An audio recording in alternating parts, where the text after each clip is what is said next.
Hey guys, it's Kevin again, and this is going to be my review for Bates Motel, Season 2, Episode 8, Meltdown. And this is the Bates Motel that I love. I mean, I'm not saying these past two episodes weren't good or anything. They were amazing. I mean, especially last week. So last week's cliffhanger was fantastic. However, this episode, quite honestly, was better than every other episode of this season. Because they stepped it up so much. They made everything a lot more interesting. A lot of shit's going down now on the show, so it's very intense now. And I'm really looking forward to seeing, what else how this season's gonna end and things like that. Because I think this season is probably gonna end in a very interesting way. And I'm definitely wondering, some of the things that are gonna happen, how it's gonna end and everything. And, I loved everything about this episode. Even the drug storyline I was into, which I usually can't stand. I don't like the drug storyline. This episode, I had no problem with the drug storyline. I thought it was perfectly fine, and I had no problems with it. So, let's just get to this episode, because, as I said, I loved everything about it. So yeah, let's just get to it. So of course the main plot has to do with Norma and Norman, and there's a couple things going on with Norma and Norman. There's kind of like a couple storylines combined into one big plot. We have Norman still pissed off at Norma because she's not telling him about his blackouts, so he's pissed at her with that. We have Sheriff Romero questioning Norman about Ms.Watson and trying to get the information on that. And we have, Norman just, still in just a very bad state, just in a very bad mood. So we see in the very beginning, Norman is cleaning the motel bright and early in the morning. Norma's frantically in bed, searching for him. Norma's frantically searching for him when she realizes he's not in bed. And Sheriff Romero heads into the office to pour a cup of coffee and watches Norman over his shoulder. And Norman asks if anything is wrong. But Romero denies there are any problems. And Norma arrives at the motel office, invites Norman to go on a mother-son date with her tonight. Norman turns her down and heads back to the house. I think that scene was pretty much Norma just trying to bond with Norman. You can see that she doesn't want this. She doesn't want to not be able to communicate with her son. She wants to be able to communicate with him. She wants them to have a good relationship, and she's doing whatever she can to make that happen. So I think that's pretty much what she was trying to do in that scene. I really enjoyed that scene, though. Norma tries to chase after Norman, but Nick arrives and shuts her down. And I'll talk about that when we get to the subplot. But Emma shows what happens next is George pays Norma a visit and announces that the bypass has been halted for environmental research, and he tells Norma he wants to be more than friends and invites her to come over to his house for a dinner date. So yeah, finally, after all these episodes, bypass storyline done. Thank you. Thank you for being done, because that, by far, was the most pointless storyline all season long. I understand where they're going with it now. Now that George is in her life, she wouldn't have met George if this bypass storyline would have happened. But either way, I think we'll all agree, that storyline bored me to death. And I'm so glad it's over. So yeah, that's over, pretty much. So Norma heads downstairs, finds Norman placing creepy stuff, taxidermy birds all over the house. She tries to tell them they don't really go, but Norman doesn't want to hear. Apparently that's a Psycho reference of some sort. I have not seen Psycho. Probably will never see it till the end of this show. But, yeah. And then Romero knocks on his door, says he needs Norman's help to hang the shower curtain up in his room, and he broke the rod. Norman heads to Romero's home with him to help him hang up the shower curtain, and Romero tries to nonchalantly question Norman about Ms.Watson. He brings it up. He actually, I like the way he said it. He said like he just asked her some general questions like what would happen with her DNA, how do you know her, things like that. And when Norm was proceeded at the police station in the last episode, his DNA was a match for the semen found, that's what we found out in the last episode. So Romero asks Norman if he ever slept with her. Norman denies it and storms out. So, then, the most interesting thing is, we met Nick Ford in this episode, by the way. That had to do with the Dylan's plot in the episode. However, Nick Ford and Norman have this really interesting conversation. So, I'm kind of starting to wonder, I'm starting to think, I said this last week, but Norman, I'm pretty sure, did not kill Miss Watson. Because of this conversation. Nick Ford arrives at Norma's house. Norman answers the door, says that she isn't home, and Nick says he will wait inside for her. Norman shows him the living room, and it turns out that Nick Ford is Miss Watson's father. So, that was really shocking. I was not expecting that at all. And, basically, Norman says he was trying to figure out who killed Miss Watson, and thought that Nick might be a suspect. So, basically, we now know he's pretty much not a suspect, so that was really big. I was not expecting that to happen, and I thought that was a very big reveal. Norma gets dressed, tells Norman that she's going into George's house for dinner, and he tells her he won't wait up for her. So, Norma arrives at George's house, where he's cooking steak for her, and she can't do it. Because she's catching herself in a lie. She realizes all she's done is lie to him, and she decides to tell him the truth. She reveals that, this was a mistake. She never went to college, and her family, and she begins crying and storms out of his house and hops in her car. So I knew that date was not going to work out, because this is Bates Motel, and things do not go right on this show, so obviously that was not going to go well, but yeah. And then here's where the episode started to get really, really intense.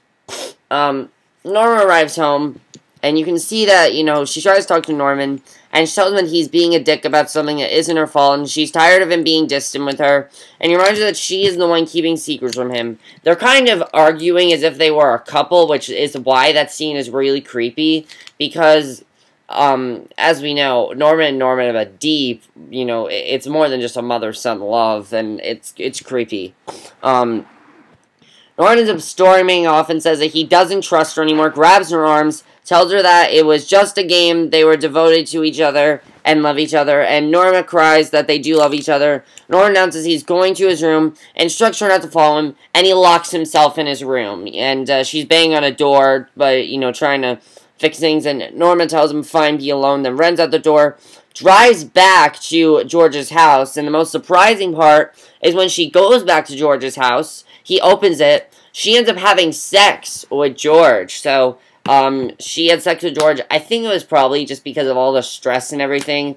George was the person that could release her of her stress, and she feels like when she's with George, she's released of stress. So, I don't know. I think that's what that scene was trying to show, but that scene was definitely very well done. I really enjoyed that scene, and I enjoyed every scene in this episode, in case you can't tell, but that was definitely a really well done scene. And then the end of the episode, Norman's closing a motel office. Romero stops him, tells him that Carl has been convicted for Blair's death. As we know, that Carl guy was convicted in the very beginning of the season. And he says he needs to know, he tells him straight out, he says, look, Norman, I need to know straight out, why are you lying about having sex with Miss Watson? We know you did it, and why are you not telling me about it? And Norman insists that he didn't have sex with her and then runs back to his house. What they're trying to show is that Norman was in a blackout when he did this. That's why Norman does not remember, because he was in one of his blackouts, and that's why he does not remember doing this, because he was in a blackout. So, yeah. Romero's really questioning him really hard, saying, basically saying that, if you can't tell me, then I will tell your mother. I'm not hesitant. I will tell Norma. I don't want to, but I will. And from hearing this, Norman just runs away. He can't do it. He runs away. And, he hides in his room holding Blair's, holding Miss Watson's necklace. And he hears a noise downstairs, heads downstairs to inspect the noise. Someone grabs him, knocks him out with a rag soaked in chlorophyll, And it turns out that Norma and George, Norma has been captured. Norma and George, are together, but they've been captured, basically. So, yeah, that was the main plot of the episode. So, it was really, really big. Really interesting to see what's going to happen here. But that main plot was fantastic. Let's get to the drug plot, which I was actually really into in this episode. I love where they went with it. As I said, if all the episodes this season could have been as good as this one, this season would have been perfect. Because this episode was just perfect. Everything that I wanted to happen, happened. The biggest part of this drug plot is that we met Nick Ford, finally. All season we've been hearing about Nick Ford, Nick Ford, Nick Ford. Finally, we found out more about him.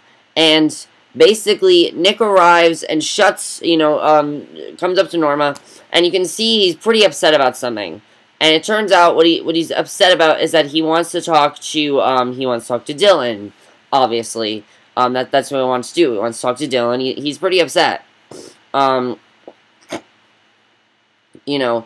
He's pretty upset about that, and basically what happens is he surprised her, and he wants to arrange a meeting between he and Dylan to discuss business. You can definitely see he's upset about something. So, cops are arriving at the scene where Zane and his group killed a rival drug dealer at the Ford warehouse. Basically, what we find out is that Zane and all those people, remember that warehouse they invaded? They killed all of these people. So, Zane is he's a sick fuck that needs to be dead now. I'm just like, in that moment, I'm like, Dylan needs to kill him. Because this guy's on a killing spree now. He killed all these people, and Dylan didn't do, Dylan was just unconscious the whole time. And Dylan is waking up from his unconscious state. He finds the scene, he flees the scene wounded, and it seems Zane's group created quite the, you can definitely see they created quite a massacre, and Sheriff Romero knows Zane is behind it. So then we get a really interesting scene. I definitely thought this was interesting. Dylan rushes to Jody's house to tell her what's been going on, and they decide to confront Zane, who basically says he has this plan, but his plan, it sucks. It's not a good plan at all. His plan to fix it all is that he wants to offer Nick Ford a buyout or threaten to keep killing his men. And basically, Dylan and Jody are saying, no, lay low. Don't get him pissed, and we'll be fine. So, I like that scene where they're kind of arguing about what to do, because you definitely see that just the difference between Zane and Dylan and Jody. They just think very differently about things. So Norma walks up to the front door of Zane and Jody's operation, and is met by Dylan's partner. He lets her in, takes her to Dylan's office, and he's surprised to see Norma walk through the door. And Norma tells him about her connection to Nick Ford, and how he wants to meet with Dylan. And Dylan tells Norma that Nick probably wants to kill him, and she tells him she just wants to talk to him, but he forces her to leave, because he doesn't want to talk to her right now. He's too upset at her, there's too much going on, and, with Norma there, it would just create more stress. I think that's what Dylan was thinking in that scene. So then what happens is, Romero ends up pulling Dylan over, and demands to know where Zane is. He says he doesn't know, and that he tell him if he know, and Romero returns to the motel, creates a bogus excuse to get Norman back to this motel so that he can question him about Ms.Watson. So, Sheriff Romero, by the way, he had a lot to do in this episode. There was a part in this episode where I thought Sheriff Romero was going to die. In that scene where he was questioning Norman, I thought he was just, going to get killed. But now I kind of think that Sheriff Romero is on the edge of dying this season. I'm going to talk about that, but, he had a lot to do in this episode, which I liked, because he hasn't had too much to do all season. Yeah, so then Norman and Nick have that conversation, which finally, after the whole episode, Dylan finally decides to call Nick and tells him he'll meet with him as long as it's in a public place and out of White Pine Bay. So he meets up with Nick at a pizza place and is surprised to find out that Nick Ford wants to team up to take out Zane, who's crossing, and basically saying, Zane is going way too far. He's crossing lines left and right, and basically, you must kill him. He says, I'm not asking, you have to do it. And if you do it, everything will be okay. And, I'll stay away from you. You'll never have to see me again. And I think it's a very good deal. And I really think that Dylan is going to do it, because Dylan's fed up. You can see this whole episode. Dylan is fed up with listening to Zane's stupid suggestions. He's tired of it. Sorry about that. I don't know how that happened. My music just turned on for some reason. But as I was saying, you know, he's tired of Dylan's suggestions. He's tired of it happening, and he's tired of listening to him. So I'm thinking that most likely Dylan will kill Zane. I think he will do that because it's just gonna make his life much more easier. I think that's probably what he's gonna do. So I'd say that's probably what he's gonna do, and I think we can pretty much confirm that he's going to kill Zane. So Dylan heads off to see Jody, tells her that Zane is going to get them all killed if he continues this war with Nick Ford, and she tells him to leave her house. I think pretty much, you know, Jody she doesn't know what to do. You know, she wants to help Dylan, but at the same time, Zane's her brother, so she doesn't want to betray him either. Jody's kind of in the middle of all this, so Jody's actually a really interesting character now. Dylan heads off to see Jody. He tells her that Zane is going to get them all killed if he continues this war with Nick Ford. You know, then Jody tells Dylan that he needs to do something about Zane, that he can do it, giving him permission to kill her brother. So now everybody is gonna. So now I'm thinking that Dylan will kill Zane, especially that he just got permission from Jody to do it. He's going to kill Zane. I'm pretty sure he will. And then, you know, at the end of the episode, when Norman found his mother, you know, basically he thinks it was his mother and was grabbed from behind and chloroformed, and you know, he lay in bed beside George at his house. That was actually Dylan's men that did that. You know, one of Dylan's men kidnapped Norma.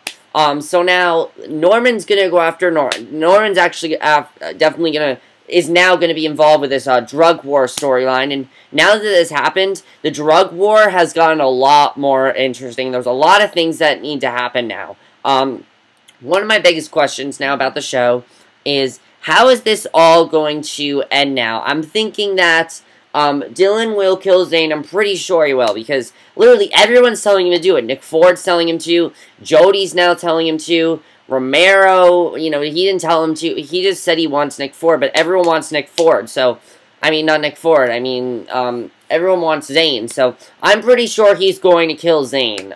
So, Dylan will probably kill Zane. I don't know what's going to happen between Norman and Norman. I feel like Norman's going to end up killing Sheriff Romero or something like that. Will Norman finally admit the truth about Romero, you know, about what happened with Ms. Watson? I'm sure we're going to find out if Ms. Watson, you know, killed herself, or if Norman actually did kill her. As I said, I'm pretty sure he didn't kill her. I'm pretty sure the theory was that she killed herself right in front of him, and that's why he's so deeply disturbed and doesn't want to remember it, because she killed herself with a pearl necklace just right in front of him like that.